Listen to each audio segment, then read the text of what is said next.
Hey guys, welcome to my channel. So today is going to be me telling you guys about my labor and delivery story. I know everyone's experience is completely different, and some people have like the most positive, absolutely amazing stories, and then some people have really mediocre, some have negative, but I just truly wanted to come here and just share my story, share my experience with you guys, and maybe even some bits and clips of everything. We weren't able to vlog the entire experience.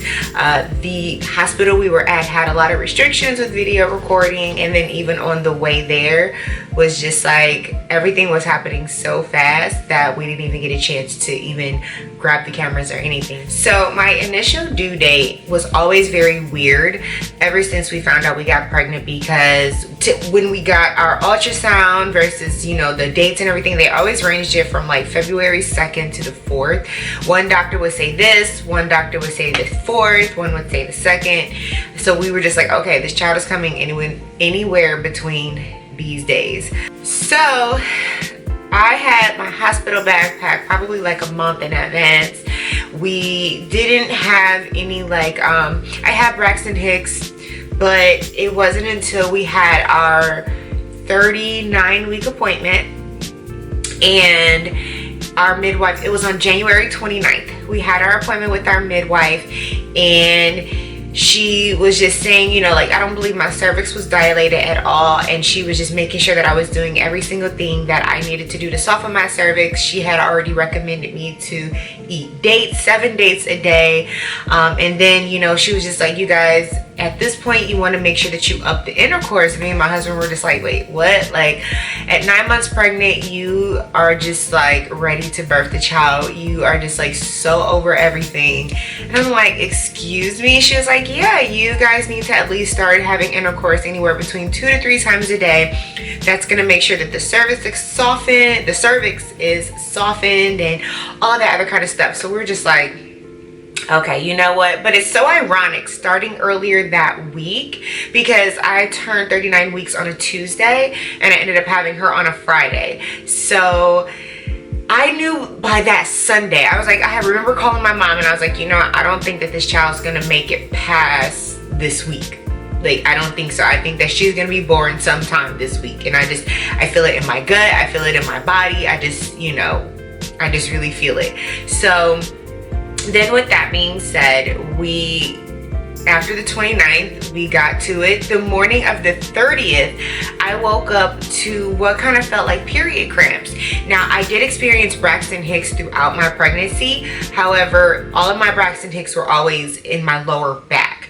I never had Braxton Hicks anywhere in the front, in my abdomen or anything. This is how I know. I was like, yo, it is go time. So I would just feel a little bit of contractions. Like, it almost kind of felt like first day period cramps, and it was like right in my stomach area, and I'm just like, okay, like, and I would just feel them just for a couple of seconds, and then they would go away, come back every couple of hours, or, you know, once an hour or something like that. Nothing at all that I needed to be like, okay, I'm alert, I'm alarmed, like I need to go to the hospital. I was recommended that if my water did break, I did need to get to the hospital at least within 4 hours or something, just because also my hospital was about 45-50 minutes away from me.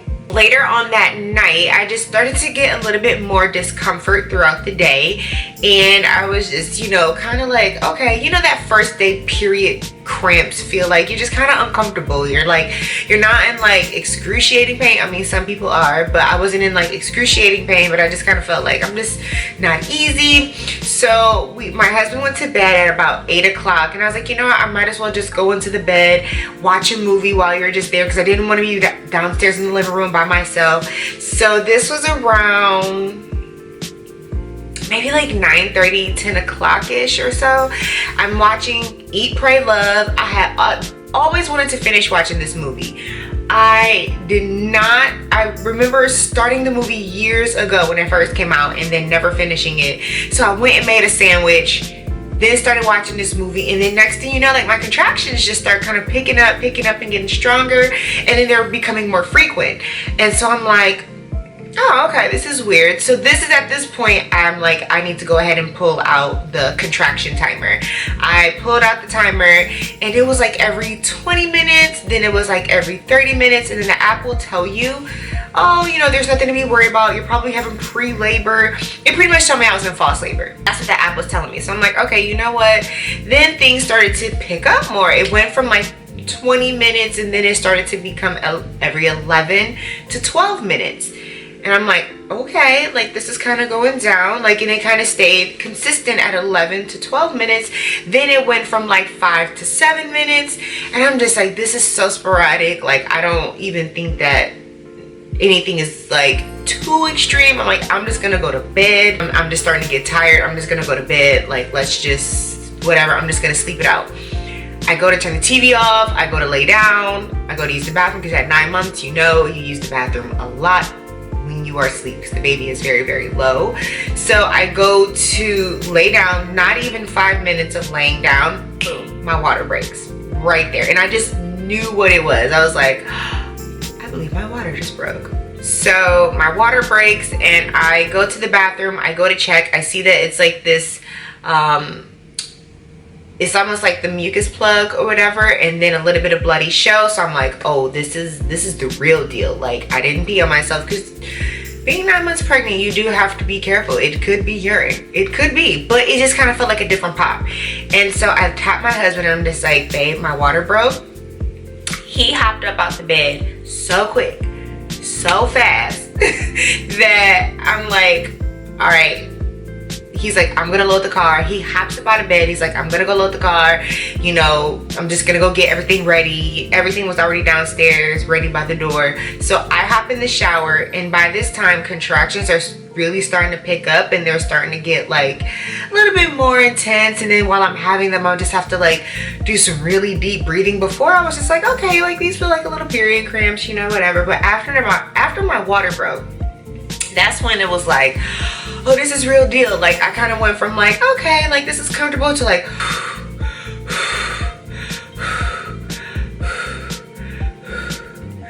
literally had to do one of those because it was just like, it was too much. Like, I'm like, okay. So I get in the shower and then my body starts to get the shakes. And I don't know if everyone has experienced this. I've watched so many other women like in their labor and delivery vlogs and in their stories that they get the shakes, like your whole body is just like shaking like this. It's like uncontrollable shakes. So I'm like trying to get my clothes on. I have these uncontrollable shakes.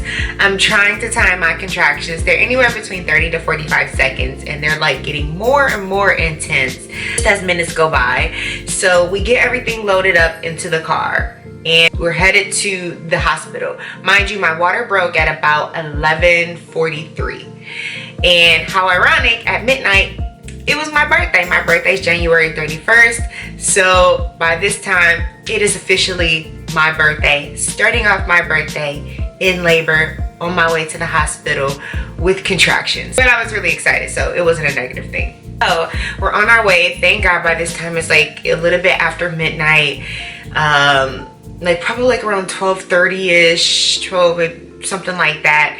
And it is not a car inside. We were so nervous, that being the fact that our hospital was a little bit farther away, that we weren't gonna make it, you know, like you just never know. And we were scared about traffic and it was not a car on the road.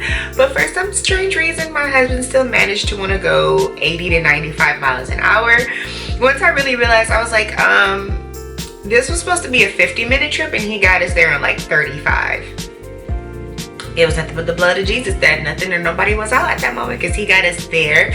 So by the time we got to the hospital, it was a little bit after 1 o'clock in the morning, and we're walking into the entrance, and by this time I cannot walk. Like, contractions are just kind of just like getting more and more intense, and I'm just like, I can't, like I have to stop. Anytime a contraction comes, like we have to stop. I can't walk, I have to breathe. So thank God it was this guy who was working, handling the wheelchairs. He was like, oh, she must be in maternity. He hurried up and gave us a wheelchair.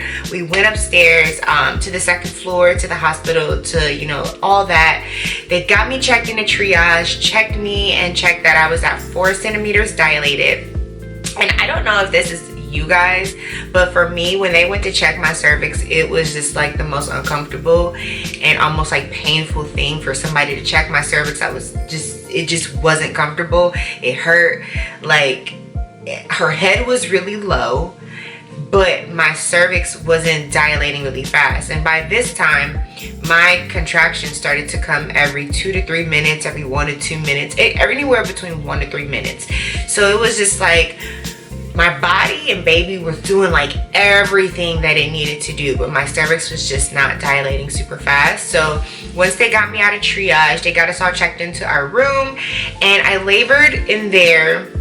I got on the birthing ball immediately because my goal was to try to do natural as much as possible, and it just was like, I was really working through it. I got on the birthing ball, but any position that I was comfortable in, I think her heart rate and everything will kind of go down, and it will kind of slow her down, so then I would have to reposition and just re-switch things up. And then the positions that she was able to start moving down and was like unbearable for me.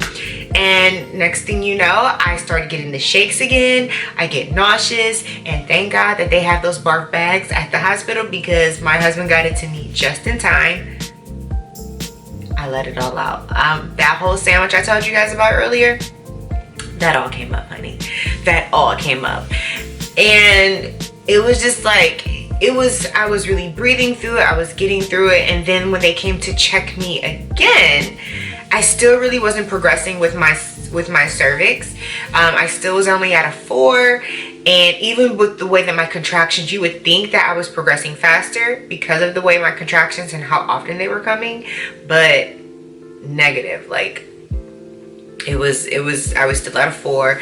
So I was just breathing. Like, my husband was so amazing. Like, he became my doula. He was like coaching me and encouraging me, and I feel so bad because I'm just like, shh, shh, like hushing him, because like in contractions, you don't want to hear anything. You don't want nobody to talk to you. You just want this moment of what feels like possible death to get over with. So I ended up getting some pain medicine. I forget what it was, but they were able to put it in through an IV.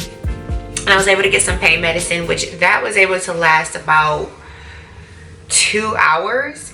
And I would say that once that ended, and then they checked my cervix again, and I still hadn't progressed past 4, that was at that moment, I think that was about 5 hours in, that we were already kind of in the hospital, that we were there, that my body was going through it. I could already tell, like, dude, I am gonna be wore out. Like, this is gonna be a long day if I don't make this work. So I ended up choosing to get the epidural, in which I don't feel bad about it, because I must say that my epidural, oh, it was a breeze. Oh, that epidural was a breeze, baby.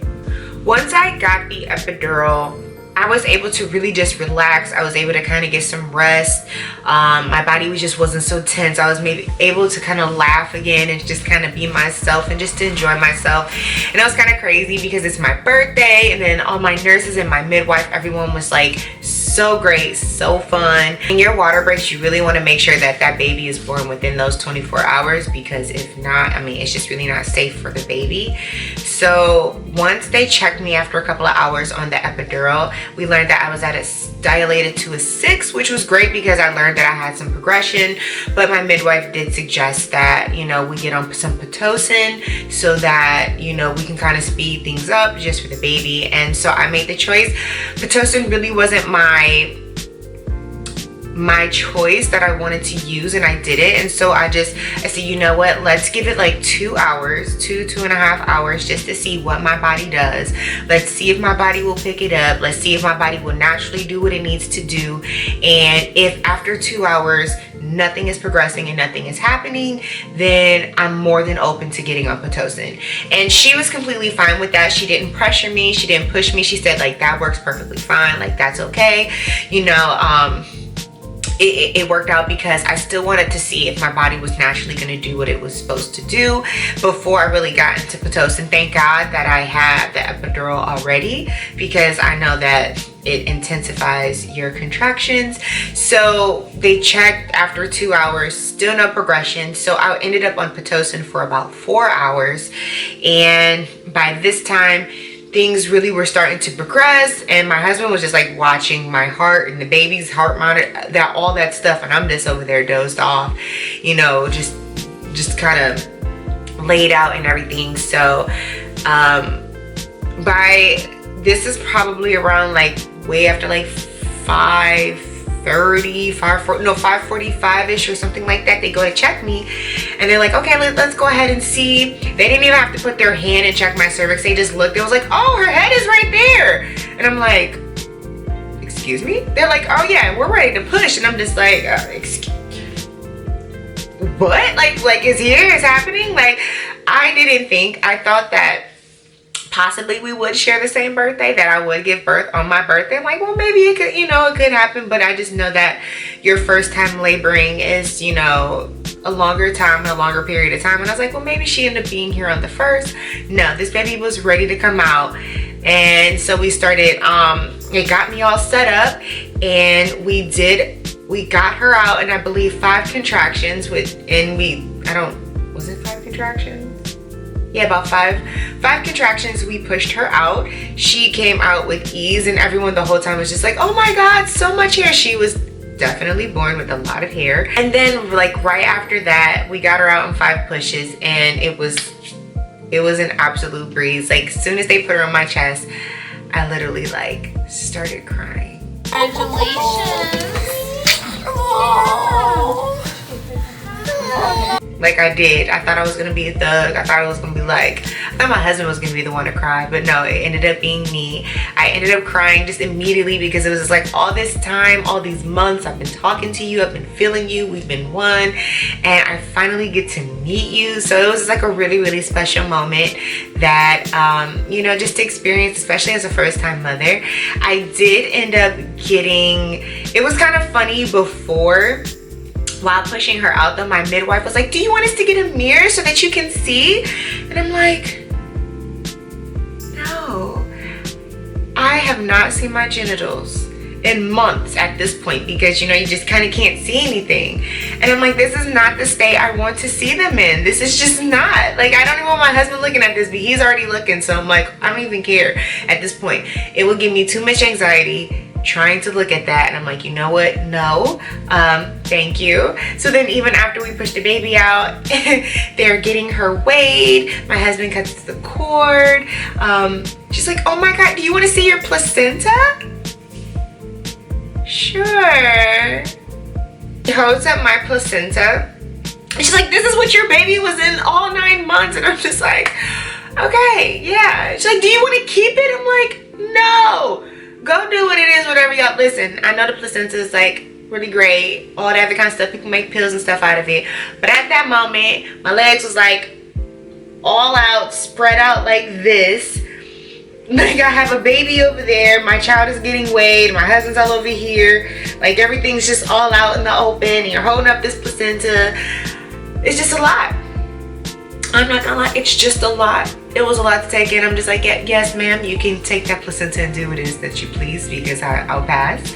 And I did get, I think she said a small 2nd-degree tear, so I did end up having to get stitches in that moment too. Thank God for the epidural for that, because that is not comfortable either. But yeah, that's like my entire birth story. It was so fun. It was literally like a party. When we went to go push her out, we were laughing, we were joking, we were, you know, like in between pushes, we were laughing and joking. And you know, like one of the nurses was really, really sweet. We weren't allowed to record, but she ended up taking a bunch of pictures for me, and she ended up getting some video footage for me. It was such a great experience, and it was so positive. And thank God that even though my birthday, I now get to share it with my daughter, that it was still a really great experience, and that my first time birthing wasn't traumatic and horrible, and that it was just really positive. And I just really thank God for it. I pray for a positive birth. I mean, you hear so many different stories, but that is my labor and delivery story. I do thank you guys so much for tuning in. Make sure that you hit the subscribe button, and you make sure that you hit the notification bell so that you never miss a video. Thank you guys so much for tuning in, and I'll see you in the next one.